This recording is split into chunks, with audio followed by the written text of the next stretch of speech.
Buffalo Jim, Buffalo Wrestling Show. He was Buffalo Jim, and he was a light of joy. The Las Vegas Review-Journal voted him Las Vegas's most colorful character in 2005. Peace and love. We will do that. This weekend, outspoken enemy of the mob, Buffalo Jim Barrier, was found dead in a local motel room. Despite what he thought were ongoing threats to his safety, Jim Barrier refused to back down. We deserve justice for our father. 라스베이거스의 대명사 버펄로 짐은 2008년 4월 6일 모텔에서 죽음으로 발견됩니다. Notices a gentleman asleep on the bed. At 1:10 p.m., the housekeeper returns and finds him in the same position, at which time they believe he's dead. The body was found lying face up on the bed, shirt open, and his pants down around his ankles. There was a white powdery substance found on his beard and on his shirt. The nature in which the body was found was a little suspicious. At some point, they identified him as being James Barrier, went by the name of Buffalo Jim. And he was someone who was larger than life, Buffalo Jim Barrier loved Las Vegas. just a character. His dad was a Cherokee Indian. His childhood wasn't very easy. He started off doing mechanics out of his van He slept on the gas station floors. and eventually made his way up to the level he was at with owning his own auto repair shop that he started in the late 70s. Was a very caring and hardworking person. He always made sure to provide for our family. He was so much fun. He would always bring the excitement, and he always loved wrestling. Buffalo wanted to run his own school and wrestling company. His style was badass. Everybody wanted to be up around Buffalo. Became very good friends right off the bat. His television show was on late night cable TV. I mean, he had a tremendous following. It was so camp. You never know what's going to happen. 4월 5일 7시경 저녁을 먹고 들어오겠다는 말을 남기고 집을 떠난 버펄로는 그 이후로 볼 수 없었죠. That night, my father mentioned that he was going to go meet with a friend. He said, I'll be home by 12. Around 9:30 p.m., I texted him, but he didn't reply. I tried calling my father in the morning again, and he didn't answer. It's around 2 p.m. I was with my sister, Elise, and I get a phone call from a police officer saying that she's calling about my father.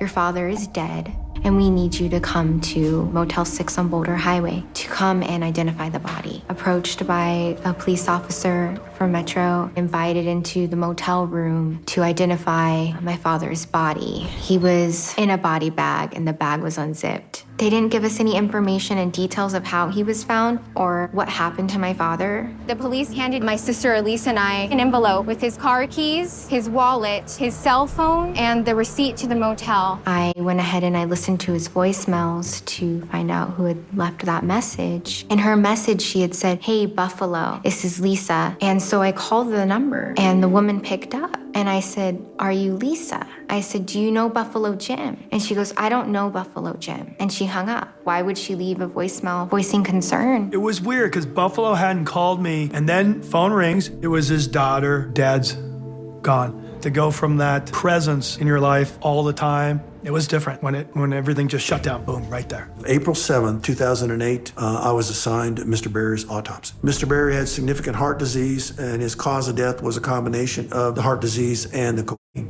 Mr. Barrier had no significant external trauma. He had a white powdery substance on his nose and on his beard. The only positive was cocaine. 첫 번째 의문점은 그는 전혀 좋아하는 사람도 하는 사람도 아니었던 것이었습니다. Buffalo loved to go out and have a great time, but he never did any drugs around me. In my entire 24 years of knowing my father, I've never seen him ever do any drugs of any kind. That would have been completely uncharacteristic of the Buffalo that I knew. Buffalo had a cocaine problem in his early years and was proud of the fact that he had beaten it. When we went to identify his body, there was no evidence of pain in the motel room at all. All they said was it was white powder. Something was not right. Foul play was involved. 두 번째 의문점은 버펄로를 만난 여성 리사의 증언과 행동이 상식적으로 일치하지 않았던 것이었습니다. The detectives at some point had tracked down a young lady who was in the room with Mr. Barrier on the night of his passing. And she had told them that she had had a long relationship with Mr. Barrier. My dad somehow left the house, decided to leave, and go meet her. They drove to the Motel 6 on Boulder Highway. At 8:22, Buffalo Jim is seen in the lobby of Motel 6 getting a key card for room 105. Lisa says, once inside the room 105, they were playing a fantasy game. She says that Mr. Barrier lays down on the bed and he starts convulsing. She leaves Buffalo Jim in the motel room.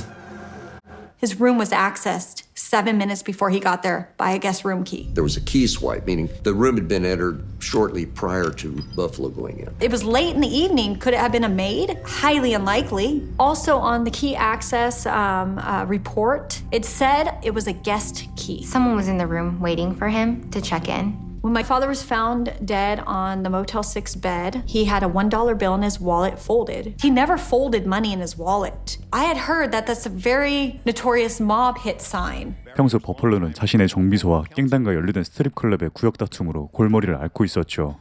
The death threats that my father received between a neighboring business, the Crazy Horse 2, and my father. The Crazy Horse 2 was a gentleman's club. It was right next door to Buffalo's garage.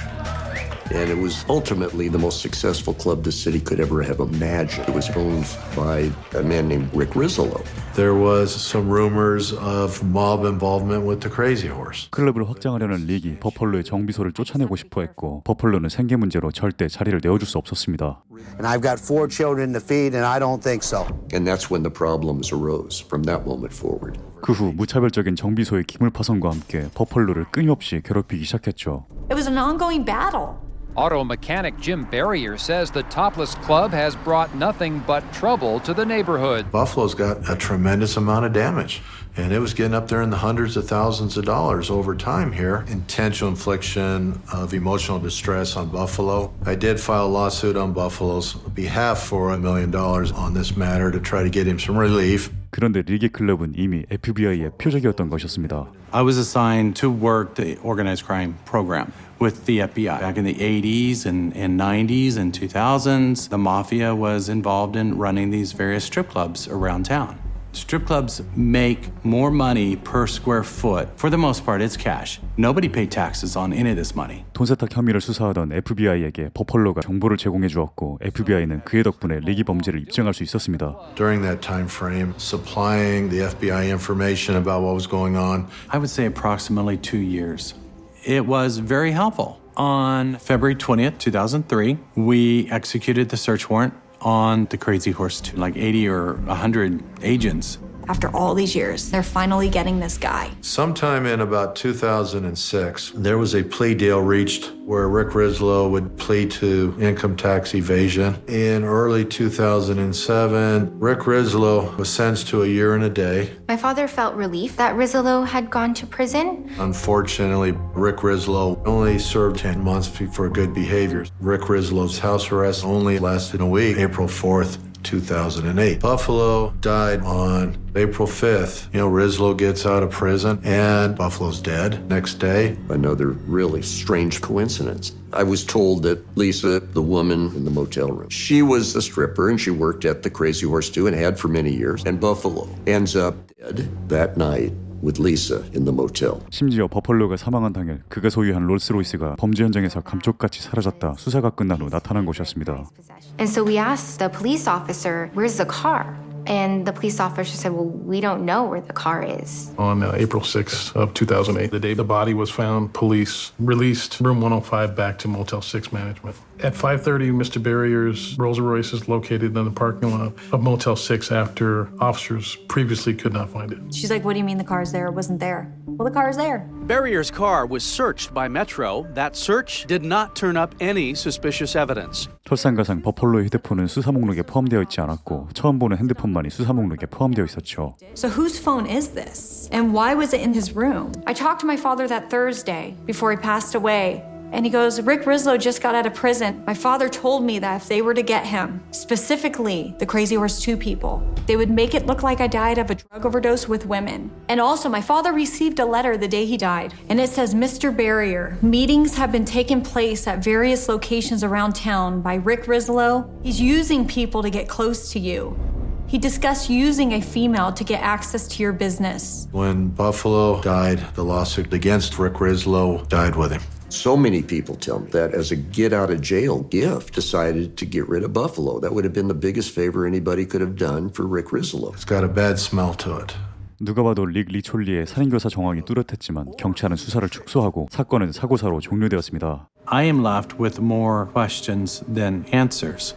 이렇게 버펄로 짐의 사건은 의문만 가득 남긴 채 사람들의 기억 속으로 묻히게 되었죠. In 1999, my father and I drove up to Mount Charleston, and my father said to me, if anything were to ever happen to me, would you stand up? And I said, yeah, but what does that mean? I now know what that meant. It's just a big lug that everybody loved that we'll never be able to fill. I miss him a lot. We just want to know what happened to our father.